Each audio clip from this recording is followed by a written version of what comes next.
और लोग कहते हैं कि लोगों का हक आवाज हम बुलंद करें। किस लिए हम बुलंद करेंगे लोगों का हक आवाज? किस लिए हम बुलंद करें? इसलिए यही दिन देखने के लिए हम गरीबों का सहायता करने निकले थे। आज मेरे साथ क्या हुआ है? इंटरनेट पर आजकल एक वीडियो बहुत तेजी से वायरल हो रहा है।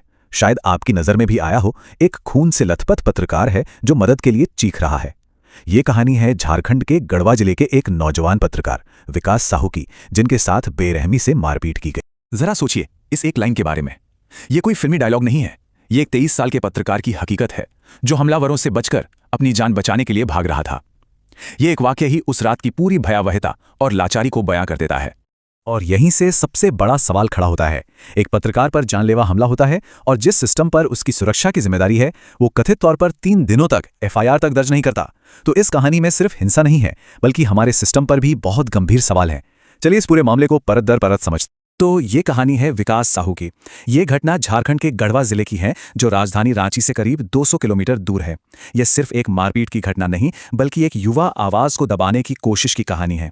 ये सिर्फ चोटों की एक लिस्ट नहीं है, नहीं, ये उस क्रूरता का सबूत है जिसका सामना 23 साल के विकास को करना पड़ा। सोचिए, चेहरे पर टाके हैं, शरीर पर लाठियों के निशान, और इतने साफ सबूतों के बावजूद पुलिस का जो रवैया रहा वो इस मामले को और भी ज्यादा कह सकते हैं चौंकाने वाला बना देता है। तो सवाल ये उठता है कि आखिर विकास पर यह हमला हुआ क्यों?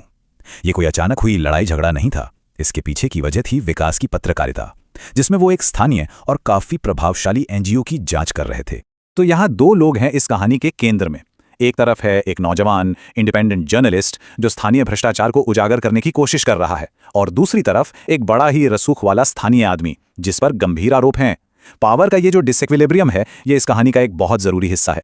विकास उस एनजीओ से जुड़े कई मुद्दों पर रिपोर्टिंग कर रहे थे, लेकिन जो बात इस हमले की वजह बनी वो थी एक महिला की कहानी को सामने लाना। जब विकास ने सविता देवी नाम की एक महिला की आवाज उठाई जिसने एनजीओ प्रमुख विकास माली पर यौन उत्पीड़न का आरोप लगाया था, तो मामला बिगड़ गया। यही वो कहानी थी जो शायद इस पूरे हमले का ट्रिगर बनी। हाँ, एक बात समझनी बहुत जरूरी है कि ये जो हमला हुआ ये अचानक नहीं हुआ। ये विकास को चुप कराने के लिए चलाए जा रहे एक सिलसिलेवार अभियान का कह सकते हैं आखिरी पड़ाव था। धमकियों का सिलसिला लगातार बढ़ता जा रहा था। तो देखिए ये दबाव कैसे धीरे धीरे बढ़ाया गया। पहले पैसे का लालच दिया गया, फिर जब उससे बात नहीं बनी तो कानूनी दांव पेच अपनाए गए, और जब कुछ भी काम नहीं आया तो आखिर में हिंसा का रास्ता चुना गया। ये पैटर्न साफ तौर पर एक सोची समझी साजिश की तरफ इशारा करता है। चलिए अब आते हैं उस रात की घटना पर जब विकास पर यह हमला हुआ। और जैसा कि हम देखेंगे ये कोई आम लड़ाई नहीं थी बल्कि एक पूरी तरह से प्लान किया हुआ जाल था।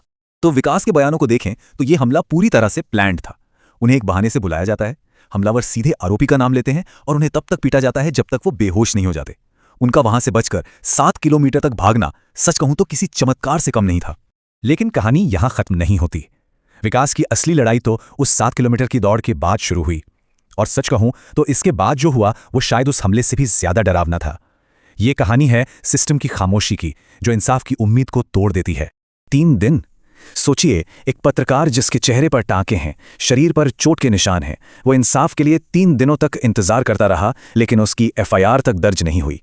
ये सिर्फ 72 घंटे नहीं थे, ये एक मैसेज था। ये एक नंबर अपने आप में बहुत कुछ कह जाता है। ये टेबल देखिए, ये एक बहुत ही परेशान करने वाली तस्वीर दिखाती है।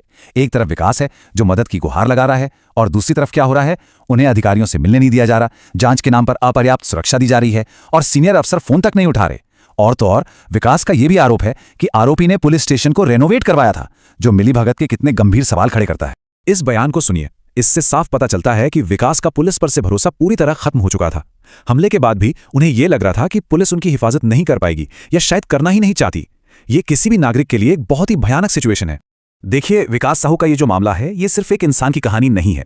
यह हमारे सिस्टम पर, स्थानीय पत्रकारिता के खतरों पर और समाज पर कई बड़े सवाल खड़े करता है। तो इस पूरे मामले से क्या बातें सामने आती हैं? पहली, कि छोटे शहरों में सच की आवाज उठाना कितना खतरनाक हो सकता है। दूसरी, प्रशासन और प्रभावशाली लोगों की मिलीभगत का शक। और तीसरी, जो सबसे ज्यादा दुखद है, वो है सामाजिक उदासीनता, कि कोई खून से लथपथ इंसान को दौड़ते हुए देखता है और मदद के लिए आगे नहीं आता। ये सब बड़े सवाल हैं।